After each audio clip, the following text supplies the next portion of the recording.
Okay, a couple thoughts on how to set up and clean up your wheel. So if when you come to your wheel, the splash pan, this is called the splash pan, is not attached, you'll need to do that, all right? They're all a little bit different, but generally they have kind of an opening here that slides around a shaft on the bottom.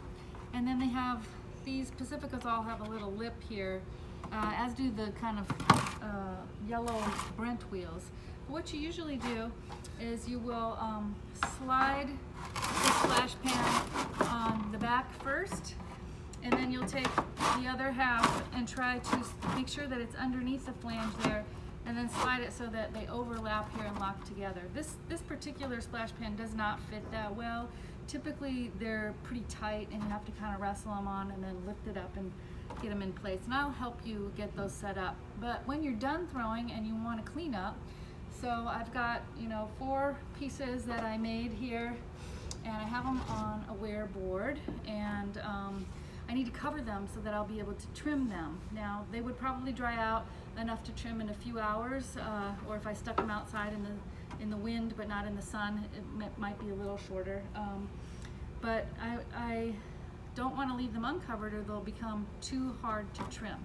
So if the clay is really soft, you might cut a little piece of newspaper, just tear a piece off and stick them over the lips. And then when you put the plastic over the whole board and tuck it underneath, it won't smush the pot.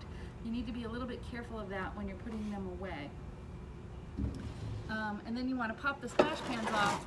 And we're really going to try to do all the cleanup here at our workspace, as opposed to really using the sink and throwing our clay in the reclaim. So I've got a little bit of clay that's stuck here in the reclaim.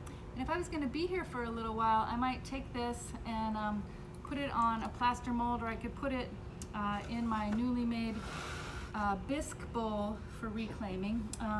But I might want to wait until I have a little bit more to do it all together. Now this clay was the first one that I made that I cut in half, and it's pretty soft. I think I'm just going to try to wedge it back up on a piece of canvas that will absorb some of the moisture. The plaster, if it's super squishy, you can squish it out on the plaster table or on one of the plaster molds while you're making another piece.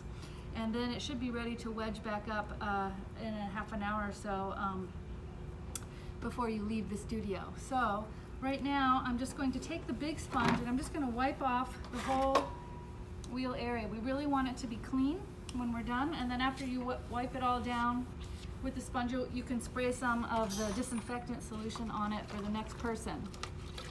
Okay, so the same goes with the splash pan here. If you have a lot of extra water and clay and you want to dump it into your bucket, you can do that. I'm just going to keep rinsing my sponge in my dirty water and squeezing it out, and it will be clean enough that I can get it pretty good here. Alright, we could also go into the sink and wash it off with soap and water. That would be another way of disinfecting it. Might be even more effective here, but let's get all the clay off of it first. That way we don't get the soap in our reclaimed clay. And just kind of wipe it all down. Okay. And then same with the wheel. I'm just going to wipe the whole thing down and then make sure to turn off the electricity when I finish. Alright, so I've got a little bit of clay. I'm just going to put it on my board with my pots, and then I will take care of that. If I don't have time, I might just put it in my bag of ready-to-use clay, and then I can wedge it up the next time I come in. That would be okay as well. So I'm just going to turn off my wheel head, and then I'm going to go wash out my splash pans with a little soap and water, and then I'll bring the disinfectant and a paper towel back, and I'll spray the whole wheel down. Alright, and then in another video I'll show you how you might reclaim the slurry from your bucket. But let's everybody get your bisque made reclaim bowls done, and then we'll be able to do that together. Okay, have fun.